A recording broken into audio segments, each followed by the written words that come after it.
her prom.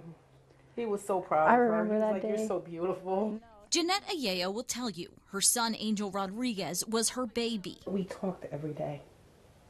Every day. For Sister Janelle Rodriguez, he was her best friend. He was very smart and hardworking, and he loved his family. He loved his son. This month, the Rodriguez family will celebrate Angel's son's 4th birthday. But they'll also be marking something much more painful, the 2-year anniversary of Angel's murder. You don't ever come to peace with something like that. On February 14, 2021, the family says Angel received a call from a friend who then picked the 21-year-old up at his house. The next day, Angel's body was found by a jogger in New Haven's East Rock Park, shot in the head. Family says the police told them they suspect Angel was caught in the middle of a shootout. He likely was in the wrong place at the wrong time. Everybody will say that their family member never deserved it. But I know that my brother didn't deserve it because he wasn't in the streets, running the streets. Nearly 2 years later, police have made no arrests in his case. Angel's case isn't the only one that remains unsolved. Between January 1st, 2020 and now, there have been 65 homicides in New Haven.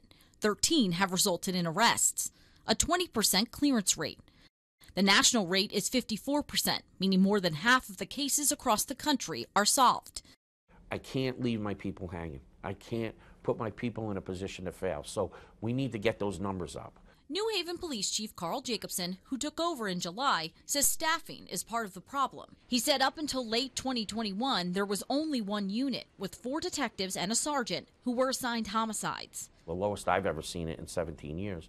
They got, way too many cases. And that was a mistake. A mistake he's trying to correct. Chief Jacobson says a new detective schedule was created in 2021. 26 major crimes detectives are now splitting the workload. And this has worked way better for us. The I-Team pulled data from other cities in the state. While Hartford police had 98 homicides during that same time period, they were able to clear 56% of them. In Waterbury, police solved 87% of their 40 homicides. Is there a reason why your clearance rates are lower? Yeah, and I would say that's directly related to technology. They have excellent intel centers, camera systems, license plate readers throughout both of their cities. New Haven currently has 200 surveillance cameras across the city, compared to Hartford's 1,200. The city did announce 1 year ago they'd be installing 500 new surveillance cameras. Only 15 have been installed. The chief cites supply chain issues for the delay. So you could have ShotSpotter here. You could have schools here. New Haven police are also building a real-time intel center, just like Hartford, which would allow them to look at video from across the city live. The ability to find cars that are used in crimes, the ability to know what car was used in a crime. It's a game changer. Another game changer? Repairing the department's relationship with the community. Chief Jacobson says the death of George Floyd had an impact, as did the pandemic. He said during the pandemic, officers were encouraged by police leadership not to interview anyone at the station, a mistake that he says led to further division. It was just a really bad scenario of not wanting people in and out of the building, people not coming to the building, people not trusting the police because of what was going on nationally. To earn back that trust, he's added new walking beats to all shifts, so officers are out in the community more.